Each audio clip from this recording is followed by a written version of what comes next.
Bonjour. Thank you for joining me today for my class. I'm Jennifer Ferrence.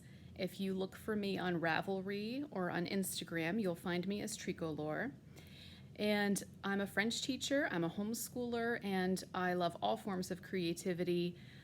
Drawing, painting, sculpting, and fiber arts are my specialty. So, weaving, knitting, spinning, I've tried pretty much everything with string or fiber, and I've loved it. For this class, we're going to work together on a pair of cabled fingerless mitts that can be worn lots of different ways, and you'll have fun seeing those at the end of the video. If you would like a printed copy of the pattern, please just send me a message on Instagram.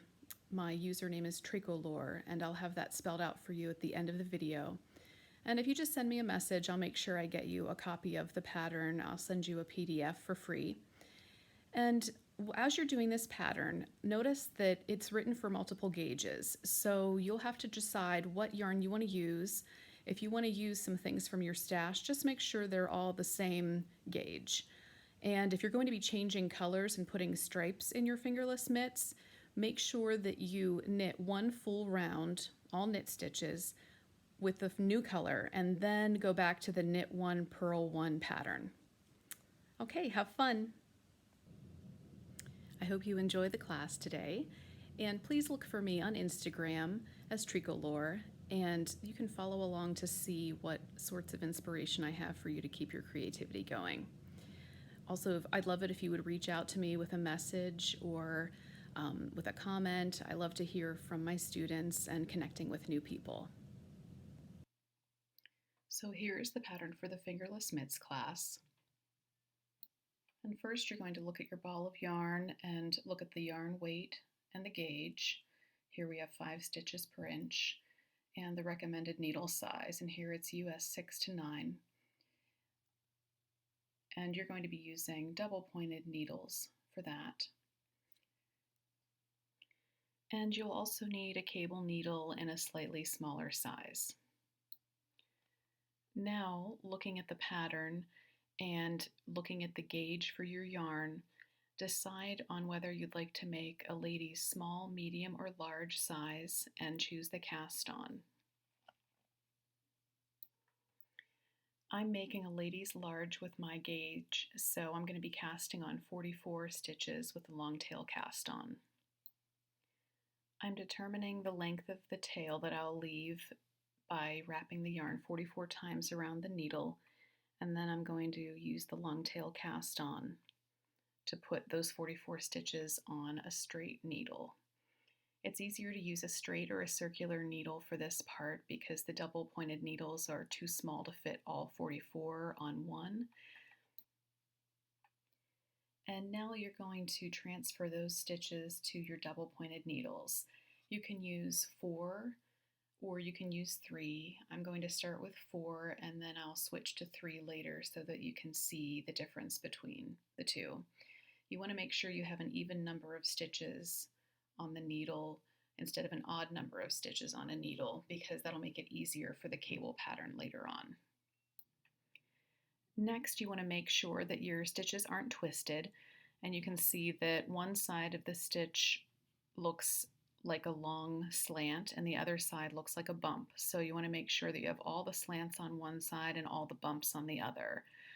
The slants you'll want on the outside and the bumps you'll want on the inside because the bumps are the purl stitches. And this is with a long tail cast on. Yours might look different if you've done a different type of cast on. Now you're going to join the stitches into a round, and the easiest way to do that is just to leave out that extra needle for now. And you're going to take the yarn tail and the working yarn together for the first 3 stitches, and you're just going to knit with the needles you already have in play. This will create a nice tight beginning to your round. This can be tricky for people when they're using double pointed needles. Now go ahead and take that extra needle and transfer those first 3 stitches from the round onto that needle so that you have the beginning of the round at the beginning of a needle. Now you're going to continue working in knit 1, purl 1 ribbing all the way around that first round. And when you get to the end of a needle and you have an extra needle in your left hand that's empty, you're going to be starting to use that one in your right hand and switching the needle in your left hand to be with the one that has all the stitches on it. When that first stitch is a purl stitch, you take the new needle and put it between the two needles that have stitches, and this can create a nice tight join between the stitch on the prior needle and the purl stitch on the new needle. Make sure you don't get the yarn tangled in between the needles. This part can be a little tricky. Make sure it ends up all the way behind the needle that you're knitting with. And after you do a few of those stitches, you can flip those needles around to keep that needle you're working with in your right hand underneath the other needle. If the first stitch from the next needle is a knit stitch, you just take your new needle underneath the two needles and make sure again that the yarn is all the way in the back for the knit stitch. And then again, that'll create a nice tight join there between those two needles. And just continue in the knit one, purl one ribbing all the way around. You might want to add a stitch marker to your first needle so that you know when you get to the end of a round, and you'll definitely want one later on when we start the cable pattern. We're going to put that stitch marker somewhere on that first needle, and we have to also remember that when we get back to this first needle for the second round, we want to work those two strands together as one stitch. Remember, we left the tail yarn in with the working yarn so we would get a tight join. So make sure you're pulling two strands together in the stitch for the first three stitches of that second round of the knit one, purl one ribbing. And you're just going to continue that ribbing for about an inch. And you can see that you have a nice smooth join at the beginning. That was the beginning of our round, and you can't even tell. And we have our tail right there, so you can see that there's no gap, as some people often have. And the joins between each needle are also very tight and neat. I've moved it to 3 needles to show you the difference there. And again, I made sure I have an even number of stitches on each needle because that will help us when we do the cable round. So I have my 2 extra needles here, and I'm going to need both of them. You'll see why in a minute. But right now I have a ruler and I'm just going to measure that I have an inch. You don't have to have an inch. You can eyeball it or you can make it longer if you want more ribbing at the beginning. That counts as round 1, and we're going to be starting round 2, which is the cable round.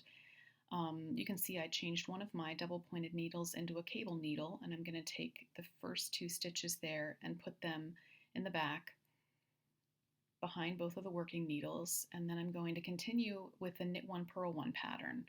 It just depends on where that knit or purl is coming from. The first one comes from the left needle, so knit a stitch from the left needle, then transfer one of the purl stitches from transfer the purl stitch from the cable needle onto the left needle, and go ahead and purl that stitch,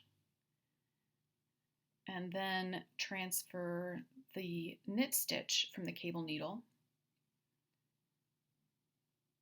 onto the left needle, and you're going to knit that stitch as well. Just continue in that knit one, purl one pattern, and then purl one to finish that cable pattern. To make that cable needle, I just wrapped it with some washi tape, and then you don't have to buy a cable needle. Continue that cable pattern through round 2, and then do knit one, purl one ribbing for rounds 3 through 10. Round 11 is a different cable. It's cable round B, and actually it's really the same cable. You just start with a knit one, purl one at the beginning of the round. And you can see that I added beads into mine a little bit there, so you'll see those throughout. So you start with the knit one, purl one, and this is round 11 that we're using the cable. And after the knit one, purl one, you just continue with the cable pattern the way you did it in round 2. So there's another type of cable needle that you can use, and I'm showing you the difference here between the sizes. You don't want something too small or too big. It needs to be just slightly smaller than your working needle. And if you use your extra double pointed needle, that is also absolutely fine. So you can see I'm going to use the one that's kind of in the middle there. That works well for the size of needle that I'm using, the size 8 needle. And you're just going to continue that cable pattern as you had before by taking the 2 stitches and putting them on the cable needle in the back. And that's called a right cross cable because the stitches will cross over towards the right in front of those stitches you're putting in the back. So you repeat that cable until you get to the last 2 stitches of that round. And now you're going to work using the last 2 stitches of this round and the first 2 stitches of the next round. And then by doing that, you repeat that cable pattern one more time on those 4 stitches. So we're on the last 2 stitches of the round, and we're going to put those 2 on the cable needle and hold it behind the needles, the working needles. And then we're going to knit a stitch. Once we get our yarn in the right place, we're going to knit a stitch from the left needle. This is just the same thing we've done. It's just at the end of the round and the beginning of the next round. Pull that tight. Always do that between needles. And then move the purl stitch from the cable needle to the left needle.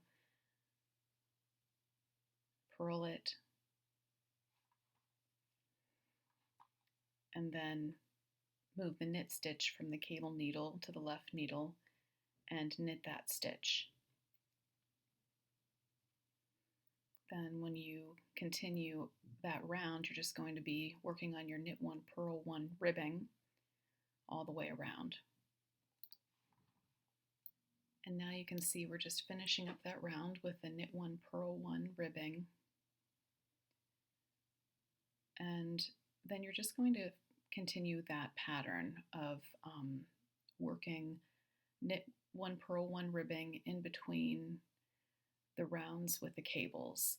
And you want to figure out how long you're going to be working until you want to put the thumb opening in.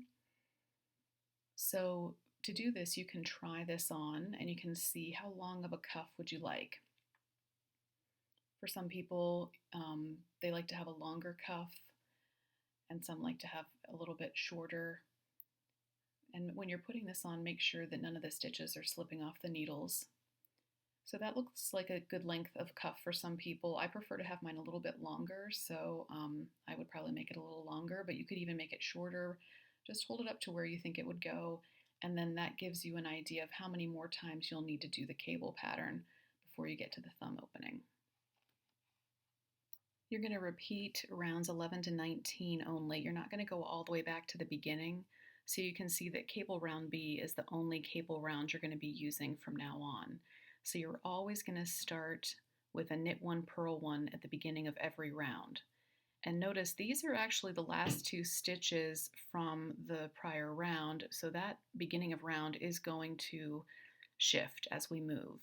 So you're going to end up with a really nice cable pattern all the way throughout. You can see that it travels along the side of the fingerless mitt. And then you're going to probably want to occasionally move the numbers of stitches around on the needles because you're going to end up with a whole bunch on the first needle, not as many on the third. So every once in a while, just move some of those stitches around, and you'll want to move your stitch marker to stay on that first needle if it starts moving towards the end. Just so you always know that the needle with the stitch marker is the first needle of the round. And then just keep working in that pattern until you get to the base of the thumb, and then you're going to be starting to work back and forth instead of working in a round. This is going to be our last round before shaping the thumb opening. And you can see you're just going to keep going until you get to the end of that round, and then you're just going to be knitting back and forth. That will leave an opening right where those 2 needles meet. So you turn it around and you look that you can see the knit stitches and the purl stitches. So you knit the knits and purl the purls all the way around. It's just like working in ribbing back and forth instead of in the round in any other context. And I like to place the thumb in between cables. It's a little tricky to work the cable on the wrong side. So I did a cable and then I did a thumb opening, and then I'm going to be doing another cable. That's about the right size for my thumb, and it's likely that you'll be able to figure something out that's in between cables as well.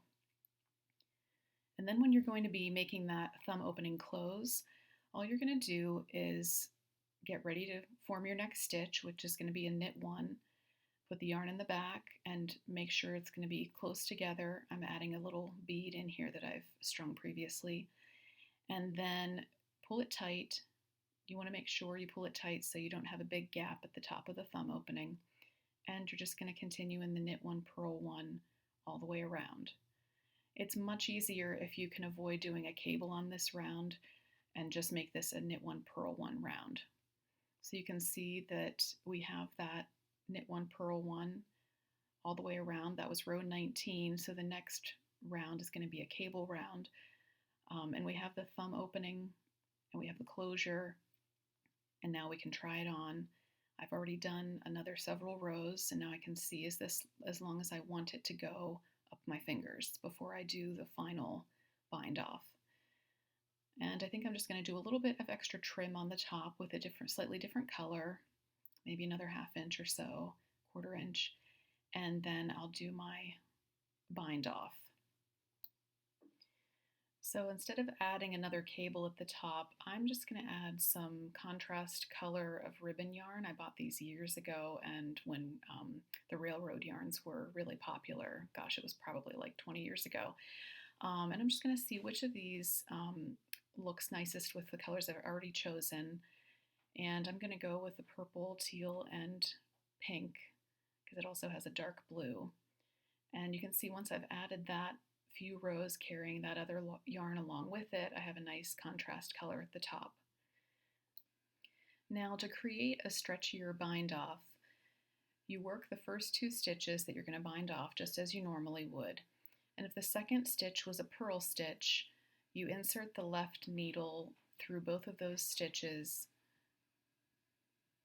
at the bottom and slide it to the back. So insert it through the back. And then since the second stitch was a purl stitch, you purl those 2 stitches together. Now you still have 1 stitch on the needle, and now you're going to add another one to do the same thing. Now since this is knit 1, purl 1 ribbing, of course the next stitch is going to be a knit stitch. And so now we insert the left needle through the front of both stitches instead of the back because we want to knit those 2 stitches together. And you'll just continue in this way all the way around to do a stretchy bind off. This will be a lot more elastic than a typical bind off. It might not work so well if you've carried an extra yarn along with yours. It might flare out a little bit, but this works well on cuffs of sleeves. It works well at the tops of socks. And again, you can see you just purl that next one, put the left needle through the back of the 2 stitches so that you can purl them together, and continue that all the way around for the stretchy bind off. To do a regular bind off, in case you need a little refresher on that, that's what I'm going to be using on mine because I don't want it to flare out at the top since I carried that extra ribbon yarn along. So I've already done most of the bind off here. You can see it looks nice and neat.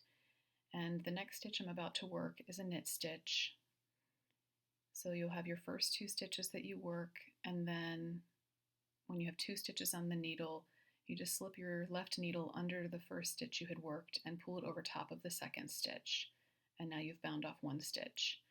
My next stitch is a purl stitch, so I'm going to go ahead and purl it. And then I'm going to slip the left needle through the first stitch I had worked and pull that over top of the purl stitch I just finished.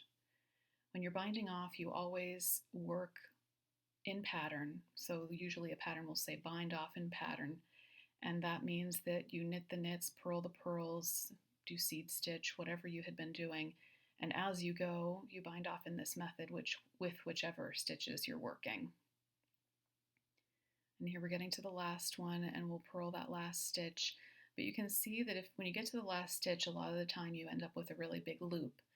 So to fix that problem, you reach down below it to the stitch below with your right hand needle, and you actually work the lower stitch, it's like the method knitting one below, if anyone knows of those books and patterns and methods. And when you work those two together, you have a chance to even out that really loopy stitch, and it makes it look much neater at the top. And then you just continue to bind off by pulling that prior stitch over the one you just finished, and you have a nice neat top.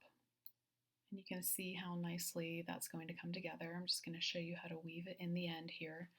So you take the yarn, cut a long tail, and pull it through that last stitch. And then if you look at the top, you can see some V's along the top of the bind off. And I like to go in one of those V's with the tapestry needle, and that pulls it nice and tight. And then I just go back over to the part where I'm joining it and find another V and bring it into that V. And I just go back and forth a couple of times. Back through once more will be fine for this. And then flip it over to the wrong side and start weaving in the ends. And then you'll weave in all the ends from the whole fingerless mitt, and then you're done. And here's the fingerless mitt, all finished. And you can see that I have a nice long cuff, just as I wanted.